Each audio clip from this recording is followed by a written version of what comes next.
en esta gloriosa y poderosa mañana. Buenos días. Buenos días. Qué vergüenza, de verdad. Es una vergüenza lo que está pasando ahora mismo, así que vamos directo al grano. Miren, hay un video con una mujer mayor, es la madre de un soldado caído que no aceptó la medalla de manos de Zelensky, diciendo que el gobierno es simplemente una vergüenza. Una madre ucraniana que rechazó la condecoración póstuma de su hijo, el Cristo de Oro.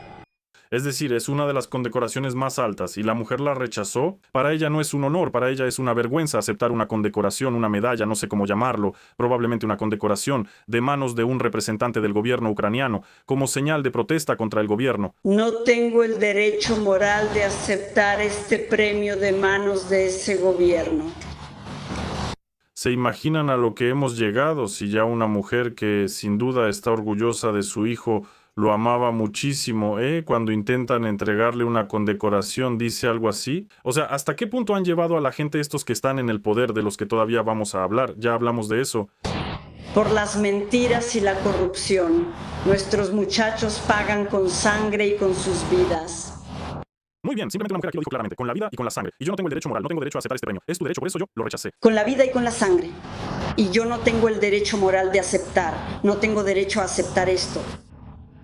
Transmítanlo. Por favor, escuché cuando me agradeció el presidente y me agradeció el comandante supremo y el comandante por la crianza de mi hijo. En el cementerio lo escuché, hoy quiero que escuchen mi voz. Aquí en este video solo queda solidarizarse con la mujer, por supuesto, lamentamos su pérdida. Y al mismo tiempo quiero destacar primero que nada su integridad, el hecho de que no aceptó la orden. En segundo lugar, es que no tuvo miedo de declarar lo que ahora en Ucrania se considera traición, separatismo, cualquier cosa, narrativas prorrusas y todo lo demás.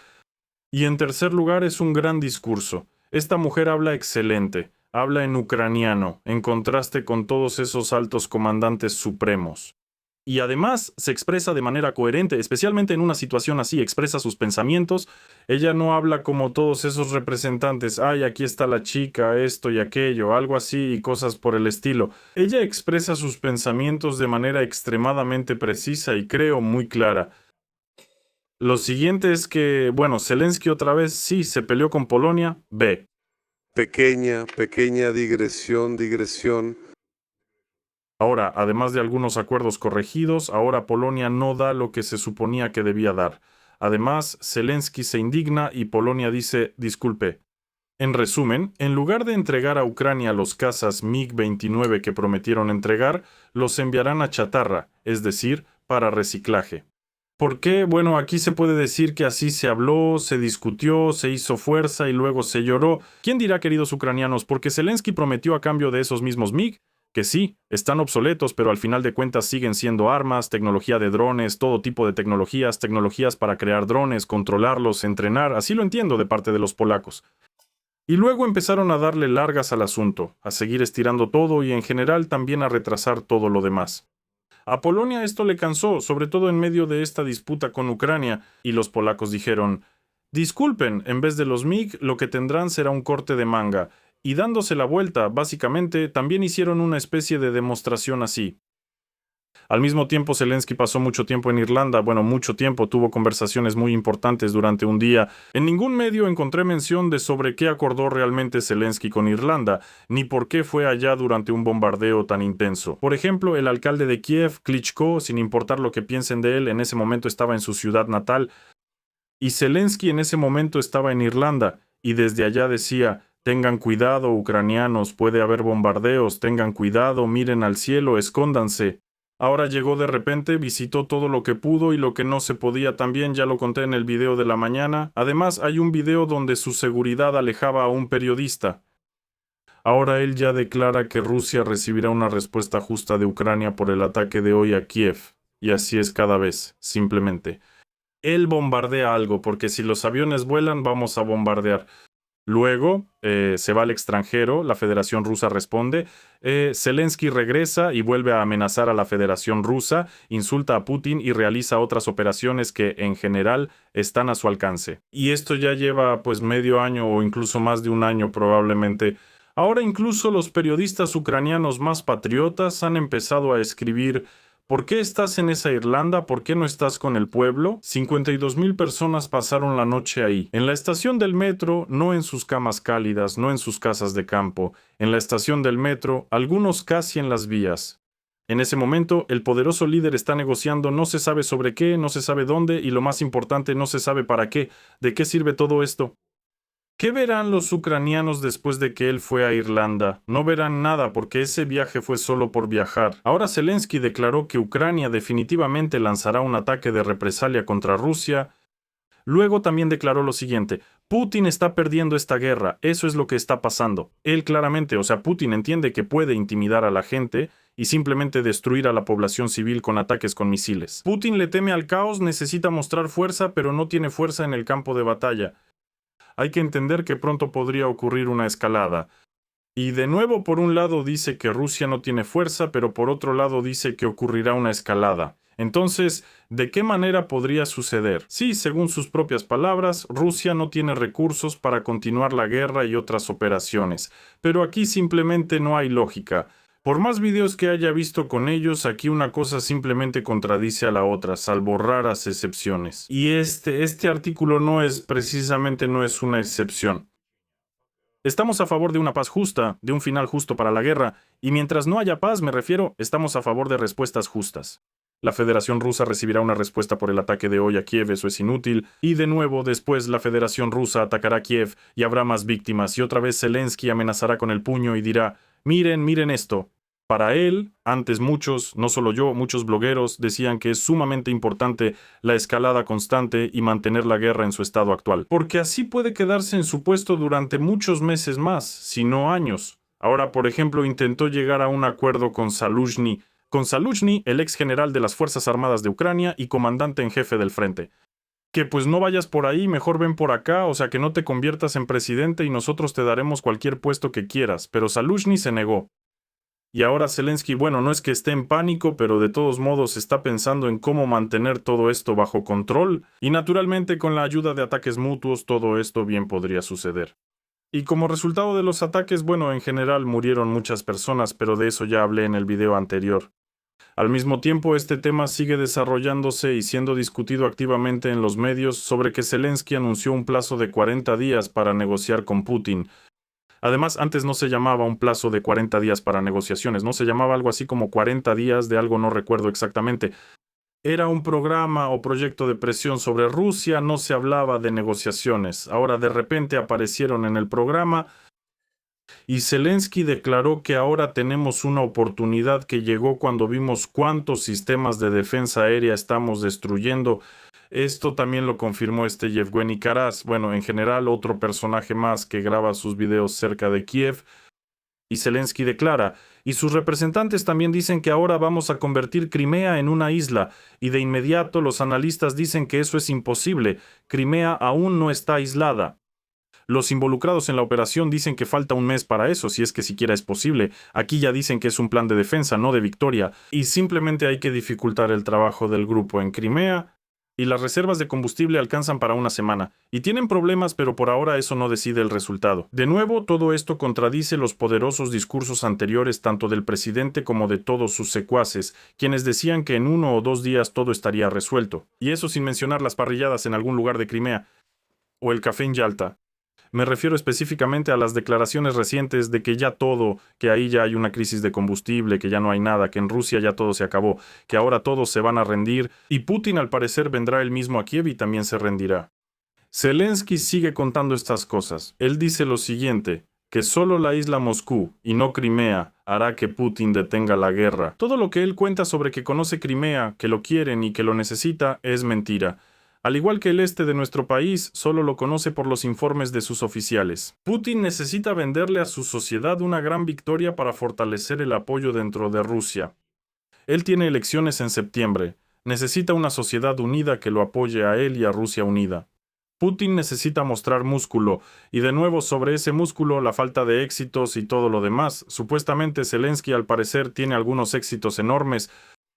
¿Y en qué más consisten esos éxitos? Aquí su representante se reunió con Kushner, el yerno de Trump, y no está claro en qué terminó eso, no está claro para qué se hizo. También son negociaciones por negociar, pero todavía queda pólvora.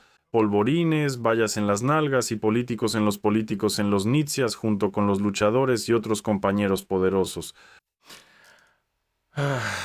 Además, Ucrania exige a la OTAN que alguien se una a algún lado, ya sea a la OTAN o que la OTAN entre a Ucrania, pero que haya al menos alguna apariencia. Esto ya lleva mucho tiempo ocurriendo. Nos informan que Kiev está buscando que la OTAN reconozca el nuevo papel de Ucrania en la arquitectura de seguridad. Al parecer, se trata de ese mismo puercoespín. Ahora está avanzando. Ucrania busca que su estatus como país que contribuye a la seguridad de la alianza quede reflejado en la declaración de la cumbre de la OTAN en Ankara. Y luego que todo sigue siendo fuerte, todo está perfecto. Aquí quiero mostrarles de inmediato 2 videos. Uno de ellos es precisamente en apoyo a la política de Zelensky. Además, con tal carga de potencia que sería mejor usar un traje de protección bioquímica completa, en lugar de mis lentes de potencia. Pero los voy a usar. Esta es una compañera de la industria alimentaria. Antes vendía Cheburex en diferentes puestos. Y ahora es el director de toma de decisiones anticrisis, director del Centro de Toma de Decisiones Anticrisis. Zavgorodny es su nombre. Bueno, vamos a escuchar. Los habitantes de Moscú van a asaltar el Kremlin o algo más. El Kremlin o algo más. Ya los habitantes de Moscú van a asaltar el Kremlin. Así de absurdo es lo que estos compañeros difunden entre la gente. Ya ni siquiera intentan pensar por sí mismos. ¿Pero qué estás diciendo? ¿Qué moscovitas van a asaltar el Kremlin? ¿Qué está pasando? Además, tú sabes, por ejemplo, que los militares en Moscú podrían hacer un golpe obligatorio si ahí empiezan, digamos, algunos disturbios. Se podría enviar tropas a Moscú. ¿Qué tropas? ¿Para qué tropas? O sea, él se refiere a que algunos moscovitas irán contra el Kremlin. En ese momento, algunos militares entrarán a Moscú y llevarán a cabo un golpe militar. Pero hay un meme famoso que dice, ¿qué tonterías me estás diciendo? Bueno, hay que mantener cierta sensatez cuando dices ciertas cosas. Sentado, lo entiendo, el sillón es cómodo y puedes decir cualquier cosa. Bueno, cualquier cosa, pero aún así hay que ser una persona más o menos sensata. Pero parece que esto no aplica a este personaje. 50.000 personas y 50.000 personas que pueden hacer muchas otras cosas. Y el FSO de Putin no le ayudará aquí. Y esto crea las condiciones para una buena guerra civil directamente en Rusia. Sí, en general para Taras Zavgorodny ya hay una guerra civil en Rusia, pero al mismo tiempo hay personas mucho más sensatas que afirman todo lo contrario. Ellos afirman que estos ataques a Rusia no le traen nada a Ucrania, excepto sufrimiento adicional. Hace mucho que no mostraba a este experto. Muchísimas gracias a quien envió el video con él. Este es Vigerinsky, y él muy seguido analiza la situación de manera bastante adecuada. Me gusta porque su forma de pensar es clara y se puede seguir. Es decir, aunque en algo pueda no tener razón, al menos entiendes las premisas que lo llevaron a pensar de esa manera. Cuando ese tal Zavgorodny empieza a hablar, no causa nada más que sorpresa. O sea, ahí hay algunas palabras patrióticas sueltas que están unidas en frases más o menos coherentes, y todo ese discurso está armado, bueno, se podría decir de una manera bastante torpe, por no decirlo de forma grosera. En cambio, Vigerinsky tiene todo lo contrario. Él tiene un discurso bien estructurado, una mente analítica. Escuchemos lo que dice. Bien, aquí mismo, justo desde aquí. Aquí, incluyendo en la Crimea ocupada y en la logística, más flexible será la posición en el proceso de negociación por parte de la Federación Rusa y de Putin en particular. Los periodistas le preguntan, aquí le preguntan, ¿cree usted que si se bombardea Crimea y se bombardea Moscú, el gobierno ruso será más flexible? Bueno, la reacción de Vigerinsky ya está clara. Aquí podemos apagar. Adiós a todos, fue un placer. Espero que se suscriban al canal y vean el próximo video. Bueno, está bien. Bueno, ahí está sentado un europeo, diciendo algo, usando su inteligencia. ¿En qué basamos la expectativa de que sus suposiciones se hagan realidad? En base a los cambios en los ánimos sociales. Él está hablando de una columna en The Economist. Creo que ahí un periodista europeo escribió todo esto, que según él ahora estamos juntos con Europa, Degobrasom e Ijolkami y Zelensky, que está con esas agujas, sí, vamos a ganar. En Rusia... Sí, en ese mundo de ánimos sociales, hoy escuché la transmisión de Benediktov, nadie aquí le tiene confianza, pero en general él más o menos trata de seguir las estadísticas. Entonces, él presenta datos sociológicos. Dice que después del inicio de la crisis, de los ataques en el territorio de Rusia... Benediktov, ese es, según recuerdo, el ex editor en jefe de Dost, hasta donde sé. Bueno, él cambió estas dinámicas hacia ese lado y las continuó hasta un final exitoso con un más 5%. Entonces, mientras Zelensky y sus compañeros afirman que cuanto más presionen a Rusia, ya sabes, bombardear, atacar Crimea y hacer esas cosas, más fuerte será la oposición de la gente. Levantarse y organizar, bueno, como decía ese Zagorodny, una guerra civil, marchar hacia el Kremlin, hacia Sajalín y a donde sea. De Kerensky dice lo contrario. Según las estadísticas del mismo Benediktov, la disposición de los rusos a oponerse a todo esto ha aumentado en 5. O sea, esto es estadísticas de una persona a la que no se le puede llamar un patriota exagerado ni nada por el estilo, ni un nacionalista ni nada de eso. No, es absolutamente una persona a la que critican por ser liberal. Es decir, los ánimos sociales. Estamos hablando, y en esto hay lógica, absolutamente. No, así es nuestra lógica. Esa lógica se aplica a nosotros, ¿verdad? Pues sí. Es cuando decimos que nos están golpeando, que van a romper al diablo del vagón, no a ningún punto. Vamos a responder golpeando.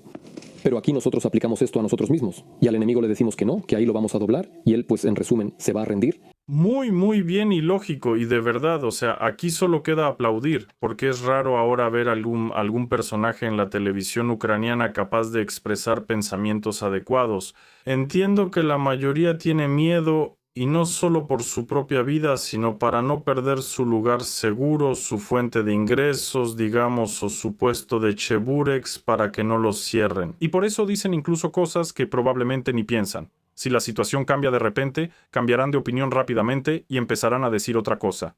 Begerinsky no tiene miedo. Le tengo respeto en general a esta persona, a este verdadero experto, y declara que, miren, ustedes dicen sobre los ucranianos que mientras más Rusia hace esto y aquello, ataca, bombardea y todo eso, más fuertes son los ucranianos, más decididos están a ir en mi contra, más decididos, más dispuestos estamos a ir al frente y luchar. Pero respecto al enemigo, es decir, Rusia, por alguna razón, el razonamiento es distinto, que cuanto más se bombardea a Rusia, cuanto más se le golpea allá. A los crimeos, a esos que ya han sufrido tanto desde 2014, no dejo de sorprenderme de cómo el gobierno ucraniano en general planea recuperar Crimea y a los crimeos, principalmente si llevan quién sabe cuánto poniéndolos en su contra. Apenas parecía que había sido esa revolución sin sangre, o como sea que se llamara. Los llamados hombres educados, esos hombrecillos verdes, llámenlos como quieran, casi al día siguiente. ¿Y si les cortamos el agua a los crimeos en pleno verano? ¿Y si les cortamos la luz? Y en general, como decía el propio Zelensky, ¿qué, vamos a ir a bombardearlos? Bueno, en ese entonces no bombardearon, pero de todos modos hicieron muchas cosas malas como esas. Y hasta las personas que estaban a favor de Ucrania o eran neutrales le dieron la espalda a Ucrania como la cabaña que se da vuelta hacia el bosque cuando llega el protagonista. Y ahora está pasando exactamente lo mismo, incluso peor, porque ahora hay bombardeos en las ciudades, incluso caen cosas en la playa. En general, y Begerinsky tiene razón aquí, porque dice que la gente, al contrario, se volverá cada vez más resistente a las influencias externas. Naturalmente todos quieren que la guerra termine, pero aún así dice, ¿qué? ¿Están bromeando? ¿Después de todo esto vamos a rendirnos así nada más? ¿Rendirnos? No, no va a pasar. Y esa misma determinación aumentó en 5. No sé qué tan cierto sea esto, pero de todos modos parece lógico. O sea, las estadísticas, ya saben, las estadísticas son como la ley, depende de cómo las interpretes, así salen las cosas. O sea, las estadísticas se revisan. Bueno, podemos encontrar otros datos también, pero como dice Begerinsky, Benediktov trata de seguir las estadísticas de las que habla. Y si él lo dice así, pues lo más probable es que lo haya sacado de una fuente confiable. Pero ese periodista detrás de los íconos que escribe una columna triunfalista tras otra, bueno, ahí sí hay que pensarlo. Pero tenemos otro experto. Este es nuestro experto Shah. Junto con ese Zagorodny son los dos más poderosos. Él aplica, fíjense, un filtro, hasta lo reconozco. Es un filtro de belleza. Cuando tienes la carita suave, yo lo uso rara vez, solo cuando me despierto en la mañana y tengo muchas ojeras. Pero ahora tiene todo tan suavizado que me sorprende cómo la nariz siquiera se distingue en la cara. Y, por cierto, precisamente gracias a que se usa este filtro, la nariz resalta especialmente. Miren, la barba parece suavizada y ya. Bueno, en general este filtro se lo aplica él mismo, no sé para qué. El viceprimer ministro de Letonia, Andris Kulbergs, considera que todavía no es momento para que Europa negocie con Rusia y propone, en cambio, demostrarle fuerza a Moscú. ¿Usted comparte ese concepto? Si es así, ¿hasta qué punto hay que demostrarle fuerza a Moscú para que digamos, más o menos aquí ya es suficiente? El experto estadounidense me hizo reflexionar y ahora va a expresar su opinión. Alto al fuego de ambas partes, pero ¿qué nos dará eso? ¿Nos dará algo? Perdimos la iniciativa dominante en el campo de batalla y ustedes están fuera del campo de batalla y Rusia se aprovecha de eso. Solo se aprovechará. No se aprovechará. Se aprovechará. La cuestión de las negociaciones discutidas es algo, subjetivo en la discusión. Ahora no están demostrando ningún éxito moderno o significativo. No hay un progreso global, un avance. Están sufriendo pérdidas serias. Bueno, sobre el avance, de nuevo, hace poco tuve un video y ahí hay en general un problema muy serio para las Fuerzas Armadas de Ucrania en el frente, especialmente en Donbass. Por eso el experto militar de Estados Unidos, sigue siendo ese mismo experto, solo que no militar, sino precisamente de Estados Unidos. Bueno, así están las cosas, estimados espectadores. Escriban obligatoriamente qué piensan al respecto y no olviden suscribirse a este canal, ya sea para hablar simplemente con el autor o para decirle, no tienes razón, y ahora, y te voy a explicar por qué. Hasta luego a todos. Voy a pensar 100 veces si vale la pena dejar algunos fragmentos de la entrevista, en qué va a terminar esto, cuáles serán las consecuencias para aquellos de quienes hablas y las consecuencias para quienes van a recibir esta información. Nuestras reglas consisten en que presentemos la información de la manera más completa posible, que sea, primero, útil para todos y segundo, que no vamos a ventilar demasiado nuestros problemas.